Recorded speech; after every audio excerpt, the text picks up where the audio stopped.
TikTok is back. As we all know, on January the 18th, 2025, around 10 to 11 p.m. Eastern Time, TikTok went dark. Everybody was talking about it. People were crying on social media. People were distraught. People were upset. People were going to other apps. And then today, Sunday, January the 19th, around 3 or 4 p.m., all of a sudden on my Facebook feed, I see that TikTok is back up and running. What's going on with TikTok? There's some things that President Biden did recently that may have affected TikTok's decision, but there are also some political implications and geopolitical implications that we need to talk about so we can understand better what's going on and whether or not this is just a temporary fix or a long-term solution. We're going to talk about that in this video. Welcome to the Mr. Wilson's Got a Headache podcast. I'm your host, Dennis the Menace. I need your support to continue to grow this channel. Please do me a favor, like the video, join the conversation in the comment section, and subscribe or follow me depending on which social media site you're seeing this on. Check this out.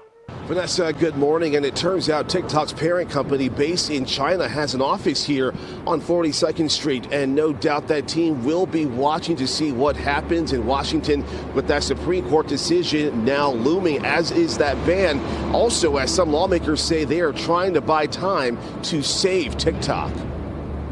We aren't against TikTok. We want TikTok to keep going.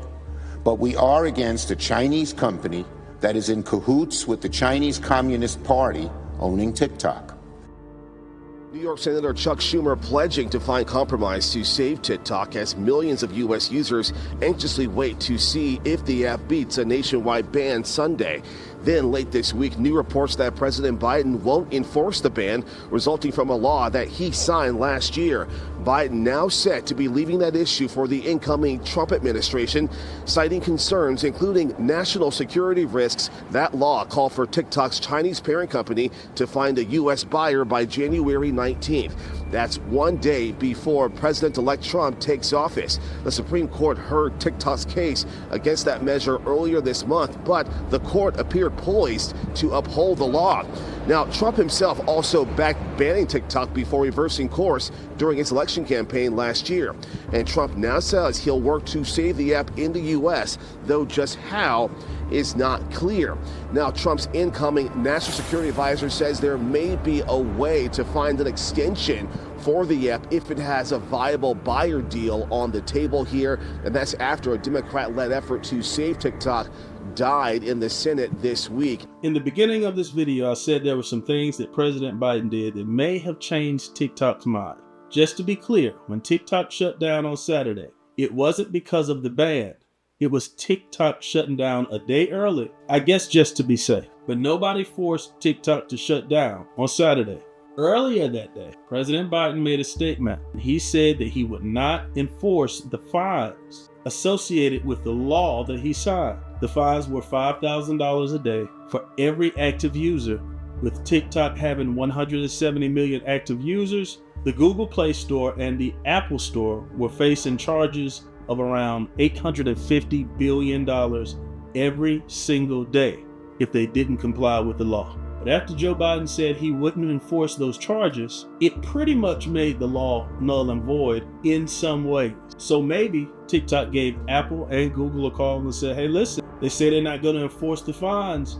We can actually stay on your stores and it not affect you. And Google and Apple said, all right, let's do it. Or maybe that was just a tactic by TikTok and everything will go dark again on the 19th at midnight, which is what is required by the law. We'll just have to wait and see. By the time you see this video, you may already have an answer to that question. But the reason why TikTok was a threat in the beginning is because of all of the data that the Chinese Communist Party supposedly has access to as a result of TikTok having a parent company by the name of ByteDance that's directly connected to the CCP.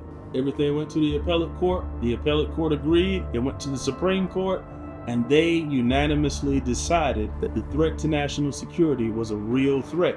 And as of right now, most legal experts say that President Trump will not have the executive authority to change a law. Executive power does not give the President of the United States the authority to just end the law whenever he decides. So this is Democrats and Republicans agreed on this law. I know a lot of people are going to want to do the blame game and say it's either Democrats or Republicans who are responsible for this, but the truth is it's both parties. Donald Trump was the first president to try to ban TikTok. He was unsuccessful. Joe Biden actually got it done. And as a result, all of a sudden, Donald Trump was saying, hey, I like TikTok. Why? Because if TikTok ended up banned, Donald Trump could blame Joe Biden and the Democratic Party. This is just politics, guys. Did President Biden say he wouldn't enforce these things so it wouldn't be a part of his legacy and it would end up in the hands of Donald Trump? Or at least people in society would believe that it ended up in the hands of Donald Trump? Let's go back. The president does not have executive authority to change a law. And the president also cannot use his executive authority to change a Supreme Court ruling. Are you starting to see how the game is being played in local politics? We're still going to get to geopolitics. Why am I qualified to talk about this? Some of you know that I was heavily involved in politics for a number of years. I used to run campaigns for certain parties. I used to create videos and marketing content for different candidates. I mean, in Loudoun County, Virginia, Fairfax, Virginia, all across the country, in Nevada, in Ohio, in DC, in Reno, I mean, everywhere. I had moved around the country to most states in this country working for a political party that I'm not going to name in this video. I did that for years. And as a result of my job being creating content and doing marketing, I picked up a lot of knowledge along the way. And I saw those conversations.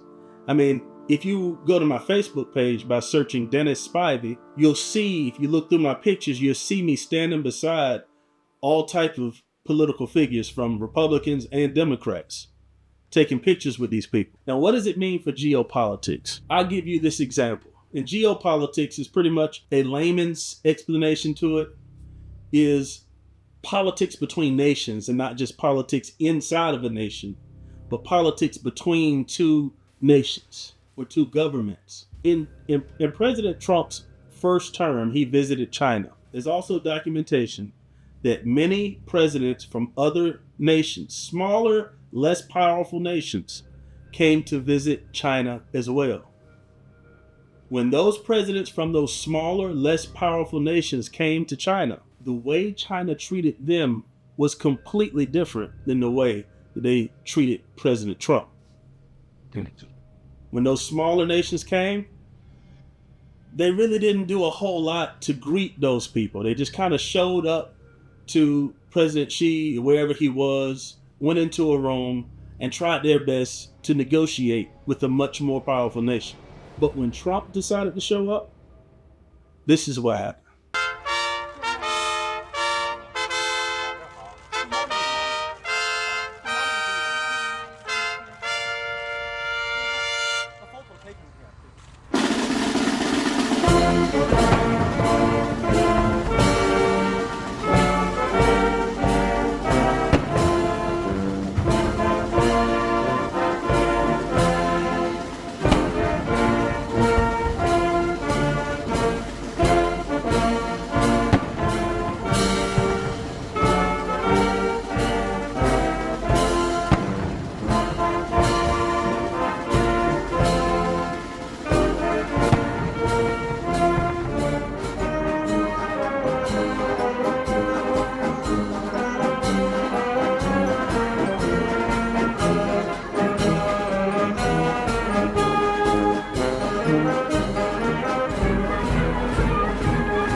Some of those smaller nations don't even have any video documentation of them showing up. But as you just saw, when President Trump showed up, they pulled out the red carpet. They had soldiers. They had bands playing. President Xi came down the stairs and met him, and they did all this big ceremony before they did any talking. The reason why I point that out is because perception is reality. And in this TikTok situation, we have to consider the fact that there is not one social media site started in the United States that has access to the Chinese public. Not one. No Facebook, no YouTube, no Rumble, no American company has access to the Chinese public, but TikTok, a company connected to China, has access to American citizens. Usually, in power dynamics, it is the more powerful nation that has access and the weaker nation that doesn't have access. The parent company ByteDance said that they will not sell